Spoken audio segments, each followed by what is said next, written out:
Yes. नमस्कार. Mutual fund investment ही काळाची गरज निर्माण झालेली आहे आता. आणि आपण सगळे काही प्रत्येक जण आपल्यापैकी शेअर बाजारामध्ये थेट गुंतवणूक करण्यासाठी जो अभ्यास लागतो, त्या अभ्यासासाठी जो वेळ लागतो, तो वेळ आपण देऊ शकत नाही. प्रत्येक जण नाही देऊ शकत, ही फॅक्ट आहे. आणि तितकी जोखीम पत्करण्याची सुद्धा आपली तयारी म्हणा किंवा क्षमता म्हणा ती नसते. तेव्हा अशा वेळेस गुंतवणूकदारांसाठी म्युच्युअल फंड हा एक गुंतवणुकीचा उत्तम पर्याय आहे. मग ते SIP माध्यमातून असो किंवा मग एकरकमी गुंतवणूक असो. आता आपण जेव्हा SIP द्वारे गुंतवणूक करतो तेव्हा आपण आपल्या या आधीच्या सेशन्स मधनं ऐकलेलं आहे की आपल्याला रुपयाच्या सरासरी किमतीचा लाभ मिळतो, म्हणजे ज्याला आपण रुपी कॉस्ट ॲव्हरेजिंग म्हणतो, तो आपल्याला मिळतो. पण मग एकरकमी गुंतवणूक जेव्हा आपण करतो त्यावेळेस काय, तर त्यावेळेस आपल्याला पर्याय असू शकतो तो STPचा. तर STP म्हणजे काय, ती केव्हा आणि कशी वापरायची, याबाबत आपण आज बोलणार आहोत. नमस्कार, माझं नाव जितेंद्र दाशरथी आणि माझ्यासोबत आहेत उन्मेष देशमुख सर. तर उन्मेष सर, आपण सुरुवात करताना पहिला प्रश्न हाच घेऊयात की STP म्हणजे नेमकं काय आणि STPची काम करण्याची नेमकी पद्धत कशी असते. ओके, सो बेसिकली STP हा जो प्रकार आहे याला आपण SIPचं दुसरं स्वरूप असंही म्हणू शकतो. SIPच्या केसमध्ये काय होतं की आपले जे पैसे आहेत ते आपल्या बँक अकाउंटमधून वजा होतात आणि आपल्या म्युच्युअल फंडच्या इन्व्हेस्टमेंटमध्ये ऍड होतात. करेक्ट. दर महिन्याला हे होऊ शकतं किंवा हे दर आठवड्याला होऊ शकतं. जी फ्रिक्वेन्सी आपण सेट करू त्या फ्रिक्वेन्सीला ते होत असतं. युजली आपल्याला SIP ही मंथली आहे हे माहिती आहे, म्हणून आपण SIP मंथली असं म्हणतो. तर आपल्या अकाउंटमधून पैसे थोडे थोडे दर महिन्याला वळते होतात आणि ते म्युच्युअल फंडाच्या अकाउंटमध्ये दर महिन्याला जातात. मग त्यावेळी काय होतं की म्युच्युअल फंडाची त्यावेळेसची जी काही परिस्थिती असेल त्या परिस्थितीनुसार आपली गुंतवणूक होत असते.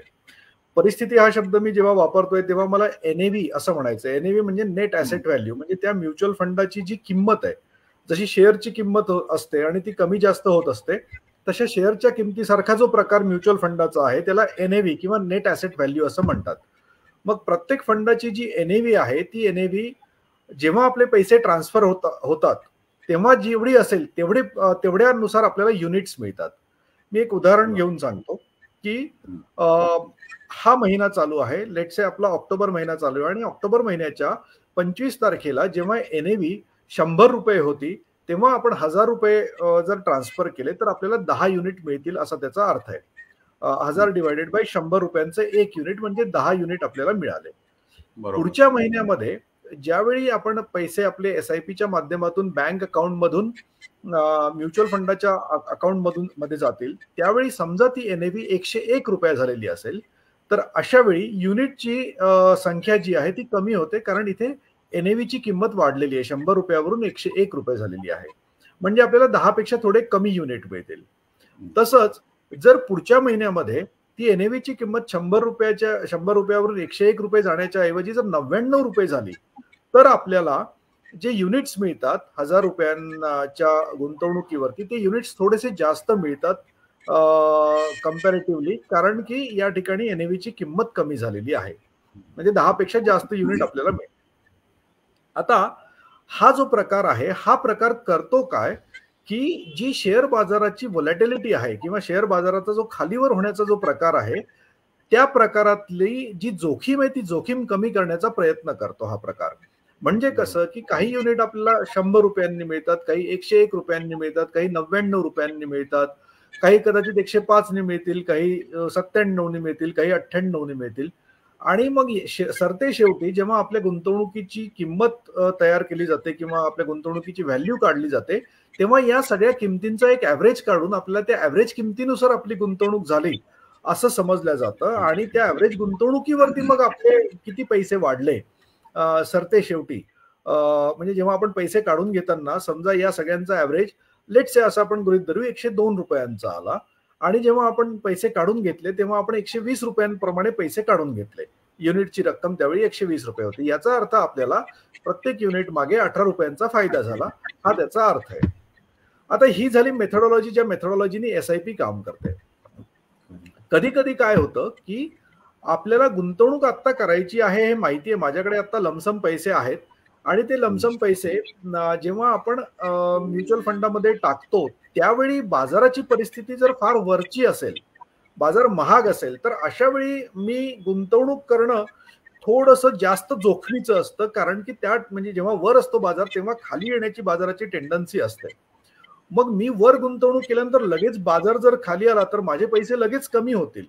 मग अशा वेळी गुंतवणूक सल्लागार काय करतात की तुम्ही जेव्हा बाजार वर असतो तेव्हा जे पैसे आहेत ते जोखीम कमी करण्यासाठी एकदम म्युच्युअल फंडाच्या डायरेक्ट फंडामध्ये न टाकता ते काही दिवस सेव्हिंग अकाउंट सारखे काही म्युच्युअल फंडाचे फंड्स असतात त्या फंडांमध्ये आपण पार्क करून ठेवावे असं सांगतात.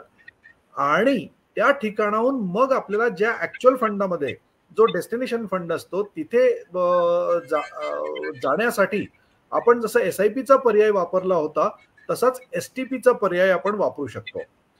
आधीच्या पर्यायामध्ये आपल्या बँक अकाउंट मधून आपल्या डेस्टिनेशन फंडामध्ये पैसे जात होते.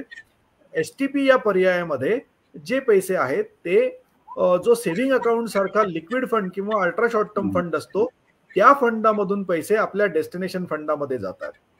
आता या ठिकाणी एक फरक काय सांगता येईल SIP मध्ये आणि STP मध्ये, तर तो हा फरक आहे की SIP युजली या लॉंग टर्म साठी असतात. SIP आपण का करतो, कारण आपल्याकडे एक रकमी रक्कम नसते गुंतवणूक करायला. पण STP मात्र आपल्याकडे एक रकमी रक्कम जरी असली तरी पण आपण करतो. याचं कारण आहे की आपल्याला ती रक्कम गुंतवायची तर असते पण एवढ्या कालावधीमध्ये गुंतवायची नसते जेवढा कालावधी युजली SIP-चा असतो. म्हणजे SIP 5 वर्षांची, 7 वर्षांची, 10 वर्षांची असते. STP-चा कालावधी युजली हा 6 महिने, 8 महिने, 10 महिने, 12 महिने एवढा मर्यादित असतो. त्या ठिकाणी इन्व्हेस्टमेंट ऍडवायझर किंवा तुम्ही सुद्धा जर त्यातले एक्सपर्ट असाल तर तुम्ही ठरवू शकता की माझा STP-चा कालावधी काय असायला हवा. याचा अर्थ काय झाला की माझ्या सोर्स फंडातून डेस्टिनेशन फंडामध्ये पैसे जाण्याच्या कालावधीमध्ये मार्केट जे काय खालीवर होईल त्या खालीवर होण्याची जी ऍव्हरेज NAV-ची किंमत आहे ती ऍव्हरेज NAV-ची किंमत मला त्या कालावधीमधली मिळत जाईल आणि माझी जी वर गुंतवणूक करण्याची जोखीम आहे ती जोखीम माझी कमी होईल. कारण काही युनिट वरच्या लेवलला गुंतवले जातील, काही मध्यम लेवलला गुंतवले जातील आणि काही खालच्या लेवलला गुंतवले जातील. तर मला अशी ऍव्हरेज NAV त्यातली मिळेल आणि माझी जी जोखीम आहे ती जोखीम माझी कमी होत जाईल. यात एक आणखीन मुद्दा मला असं सांगायचा की जो सोर्स फंड असतो, मी ज्याला म्युच्युअल फंडाचा लिक्विड फंड किंवा अल्ट्रा शॉर्ट टर्म फंड असं म्हणालो, हे फंड युजली सेव्हिंग अकाउंट सारखे असतात आणि ते आपल्याला 6-6.5% व्याज देत असतात. म्हणजे आपले पैसे जोपर्यंत तिथे पार्क केलेले आहेत तोपर्यंत सुद्धा आपल्याला त्यावरती व्याज मिळत असतं. आणि जेव्हा आपण हे पैसे शिफ्ट करतो डेस्टिनेशन फंडामध्ये तेव्हा आपल्याला त्या ठिकाणची आपली ती गुंतवणूक फायनल होते. तर या पद्धतीने साधारणतः STP काम करतं. ओके. आता तुम्ही बोलताना जे STP कशा पद्धतीने काम करतं हे सांगताना त्याचा एक फायदा तर सांगितला की जसा SIP मध्ये रुपी कॉस्ट ऍव्हरेजिंगचा बेनिफिट मिळतो तसा STP मध्ये सुद्धा तो आपल्याला मिळतो. तर STP चे अजून आपल्याला काय फायदे सांगता येतील अदर दॅन दिस? एक तर मी म्हटलं की जेव्हा बाजार वर असतात आणि मला एकरकमी गुंतवणूक करण्याची भीती वाटत असते त्यावेळी STP हा एक खूप चांगला पर्याय आहे की मी माझी जोखीम त्या केसमध्ये कमी करतो. पण त्याचा दुसरा एक फायदा सुद्धा असा सुद्धा आहे की बाजार जेव्हा वर जात असतो आणि बाजार वर जात असताना लेट्स से माझा एखादा गोल आहे आणि त्या गोलसाठी मला 6 महिन्यांनंतर पैसे लागणार आहेत. पण आज बाजार आपण असं गृहीत धरूया की बाजार 63,000च्या लेवलला आहे आणि इथून मला असं वाटतंय की बाजार वर जाणार आहे, पण मला शाश्वती नाहीये की बाजार वरच जाणार आहे. अशा वेळी मी काय करतो की बाजार वर जाण्याचा पण मला फायदा घ्यायचा आहे, पण मला असं सुद्धा वाटतंय की मला जोखीम पण घ्यायला नको, खाली आलं तर काय. तर माझे पैसे काढून घेत असताना सुद्धा मी STP-च्या माध्यमातून पैसे काढून घेऊ शकतो. म्हणजे मी काय करतो की आता जो डेस्टिनेशन फंड आहे, डेस्टिनेशन फंड युजली अग्रेसिव्ह प्रकारचे फंड असतात. म्हणजे इक्विटीचे स्मॉल कॅप, मिड कॅप किंवा मल्टी कॅप या प्रकारचे फंड्स. त्या फंडातून मी दर महिन्याला किंवा दर आठवड्याला थोडी थोडी रक्कम ही वळती करतो आणि माझं जे लिक्विड फंड आहेत किंवा अल्ट्रा शॉर्ट टर्म फंड आहेत त्या अल्ट्रा शॉर्ट टर्म किंवा लिक्विड फंडांमध्ये मी ती रक्कम एक रकमी न काढून घेता, म्हणजे एक रकमी प्रॉफिट न बुक करता मी थोडा थोडा प्रॉफिट बुक करतो. याचा साध्या आणि सोप्या शब्दामध्ये जर सांगायचं झालं तर ही प्रॉफिट बुकिंगचीच एक पद्धत आहे. फक्त या ठिकाणी आपण प्रॉफिट बुकिंग एकदम न करता आपण दर आठवड्याला थोडा थोडा किंवा दर महिन्याला थोडा थोडा असा प्रॉफिट बुकिंग करतो. मग त्याचा आपल्याला कालावधी फक्त ठरवायला लागतो की मी 4 आठवडे प्रॉफिट बुक करणार पुढचे, की 10 आठवडे करणार, की 20 आठवडे करणार, की 6 महिने करणार. हा कालावधीचा थोडासा अंदाज फक्त आपल्याला घ्यायचा असतो. तो कालावधी आपण कुठलाही ठरवू शकतो. आणि मग ही एक पद्धत आपण सेट केल्यानंतर ही सगळी प्रोसेस जी आहे ती प्रोसेस ऑटोमॅटिकली होत असते. तर याच्यामध्ये सगळ्यात दुसरा महत्वाचा फायदा जो आहे एसआयपीच्या केसमध्ये सुद्धा होतं की बँकेतून ऑटोमॅटिकली पैसे डेबिट होतात आणि आपल्या म्युच्युअल फंडामध्ये जातात. तसंच या ठिकाणी एका फंडातून पैसे डेबिट होतात आणि दुसऱ्या फंडामध्ये ऑटोमॅटिकली जातात. म्हणजे मला मॅन्युअली दर महिन्याला ते ट्रान्सफर करत बसण्याची गरज नाहीये किंवा दर आठवड्याला मॅन्युअली मला त्याच्याकडे लक्ष पण देण्याची गरज नाहीये. मला जेवढे हवेत तेवढे पैसे ट्रान्सफर झाल्यानंतर ती प्रक्रिया जी आहे ती प्रक्रिया बंद होते. तर त्यामुळे हा खूपच एक सुंदर पर्याय आहे. जर आपल्याला असं वाटत असेल की बाजार आता इथून वर जाणार आहे किंवा खाली जाणार आहे याची ग्वाही नाहीये किंवा हे मला माहिती नाहीये की नक्की की बाजार काय होणार आहे आणि युजली ते माहिती नसतंच, तर अशा वेळी एसटीपी हा हमखास आपल्या मदतीला येणारा पर्याय आहे आणि तो कधीतरी वापरलेला खूप जास्त फायदेशीर होतो. पण नेहमीच एसटीपी वापरावा का, तर त्याचं उत्तर मला वाटतं मी पुढे येणाऱ्या याच्यामध्ये देतोच की एसटीपी आपण कधी वापरायला हवं आणि कधी वापरायला नको. Over to you. ओके. जसं आपण म्हणतो की प्रत्येक नाण्याच्या 2 बाजू असतात. तुम्ही आता ज्याच्याकडे थोडासा हिंट करत होता, तर प्रत्येक नाण्याच्या 2 बाजू असतात. तर एक बाजू आपण बघितली की एसटीपीचे फायदे काय आहेत, एसटीपी मधनं आपल्याला कशी फायदेशीर ठरू शकते हा मुद्दा आपण पाहिला, नाण्याची ही बाजू पाहिली. आता दुसरी बाजू ती अशी की एसटीपीचे काही तोटे असू शकतात का, आणि असतील तर त्यांनी काय नुकसान होऊ शकतं? करेक्ट. तर हो, एसटीपीचे काही तोटे पण असू शकतात. जर एसटीपी आपण इफेक्टिव्हली वापरू शकलो नाही तर एसटीपीचे काही तोटे सुद्धा होऊ शकतात. उदाहरणार्थ समजा बाजार वर आहे आणि बाजार वर असताना मी एसटीपी चालू केली आणि तिथून सुद्धा बाजार वरच गेला, तर मला ज्या एनएव्ही मिळतील त्या वर जातानाच्या एनएव्ही मिळतील आणि माझी जी ऍव्हरेज कॉस्ट आहे ती मला जी मिळू शकली असती, मी एक रकमी गुंतवणूक करून मला जी मिळू शकली असती त्याच्यापेक्षा मला माझी ऍव्हरेज कॉस्ट वरची होऊन जाईल. तर हा एक तोटा असू शकतो एसटीपीचा. मी माझी जोखीम कमी करण्याचा प्रयत्न केलाय, पण माझी जोखीम कमी करत असताना मी नेमकं त्या जाळ्यामध्ये फसलो आणि बाजार वरच गेला, तर माझी जी ऍव्हरेज प्राइस आहे ती ऍव्हरेज प्राइस वाढली. तर हा एक तोटा त्याचा आहे. दुसरा तोटा एसटीपीचा असा असू शकतो की बाजार खाली आहे, अगदी खाली आहे बाजार, आणि बाजार खाली असताना मी एक रकमी गुंतवणूक करून टाकायला हवी होती, पण मी एक रकमी गुंतवणूक केली नाही आणि मी त्या ठिकाणी सुद्धा एसटीपी लावली असं समजून की इथून बाजार आणखीन खाली जाणार आहे.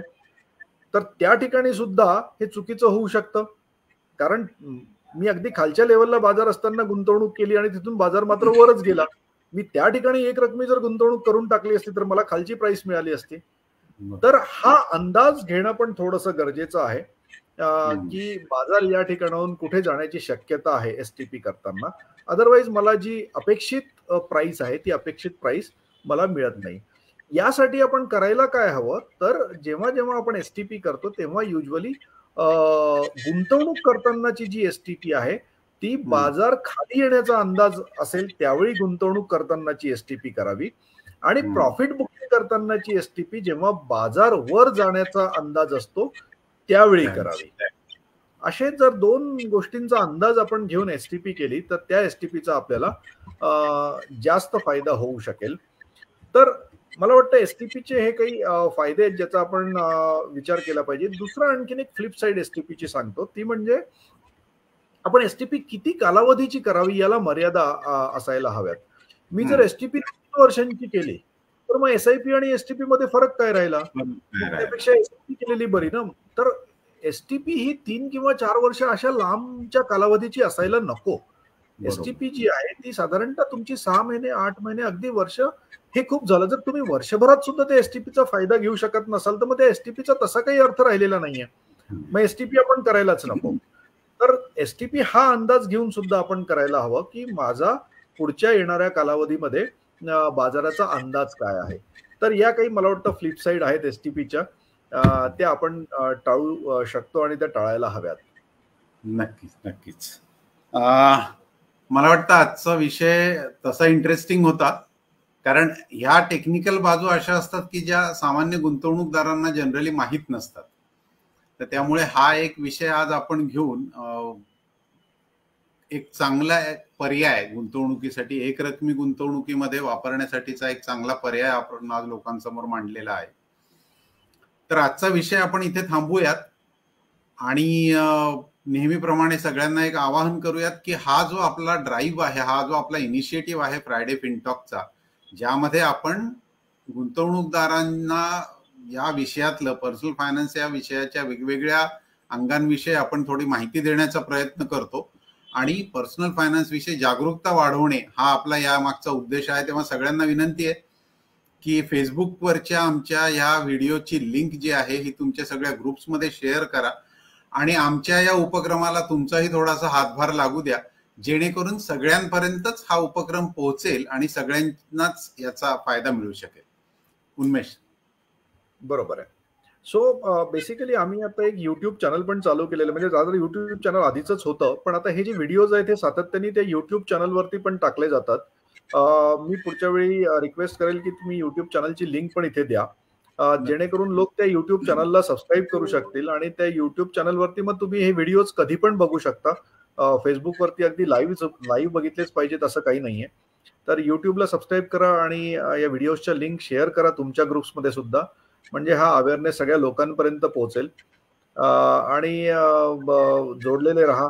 आपण असेच वेगवेगळे विषय घेऊया आणि पुढे नेऊया याला. मी एक काम करतो सर, फेसबुकवरच्या आपल्या या व्हिडिओच्या कॉमेंटमध्ये सुद्धा, फर्स्ट कॉमेंटमध्ये आपल्या युट्यूब चॅनलची लिंक सुद्धा पोस्ट करतो. तर सगळ्यांना हेही सांगायचं मला की आमचे आतापर्यंतचे फ्रायडे फिनटॉकचे गेल्या 6-8 महिन्यातले जे व्हिडिओज आहेत ते सगळे आम्ही आमच्या युट्यूब चॅनलवर पोस्ट केलेले आहेत. तुम्ही तिथेही जाऊन ह्या आधीचे व्हिडिओ सुद्धा बघू शकता आणि आमच्या युट्यूब चॅनलला तुम्ही जर सबस्क्राईब केलं तर नवीन व्हिडिओ जेव्हा केव्हा अपलोड होईल दर आठवड्याला, त्यावेळेस त्या व्हिडिओचं नोटिफिकेशनही तुम्हाला येईल आणि तुम्हाला वेळेवर तो व्हिडिओ बघता येईल. तर थँक्यू. भेटूयात आता पुढच्या शुक्रवारी 4 वाजता परत नवीन विषय घेऊन. धन्यवाद.